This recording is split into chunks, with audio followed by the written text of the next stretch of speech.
Grenada was declared COVID-free about 3 weeks ago. However, 3 individuals appear to have escaped under the radar. These 3 Trinidadian nationals who left Grenada on Thursday for their country were tested positive for COVID-19 on arrival there. What is not known is whether or not these individuals were asymptomatic while on the island.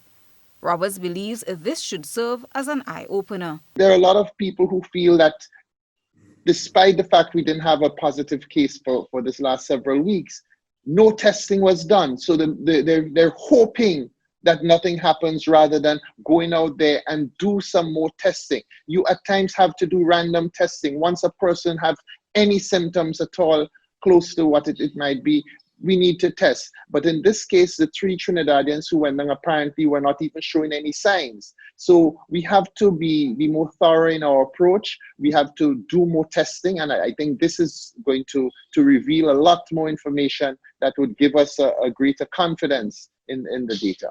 This is just a wake-up call for Grenada for us to acknowledge that, yes, the virus is still in the country and we have to take precautionary measures, especially when we're in gatherings indoors, especially to wear the mask and maintain the social distancing. Government has indicated that they are currently conducting contact tracing of individuals these Trinidadians came in contact with.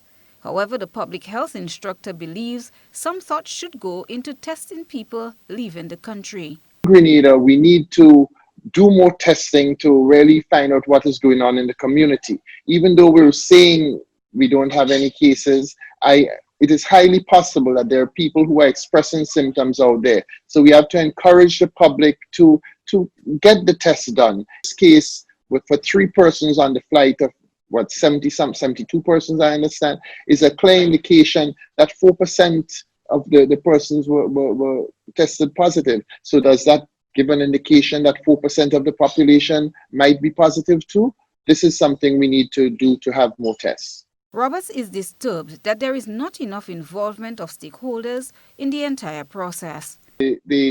I was supposed to be the NDC's representative on the Ministry of Health committee, but the Minister of Health basically told me that he does not want me on that committee and recommended that I go on another committee. This is total disrespect. This is showing that they're not involving the stakeholders adequately. They're not involving the business people in terms of what they're doing for business. They're not involving the teachers and the principals. It makes us wonder really what is going on, if they really know what is going on in the country. And it is an indication that this government is not really on top of what. So we're lucky to be having the results we have now, but this is showing that this government is really not on top of the issue as much as they should be.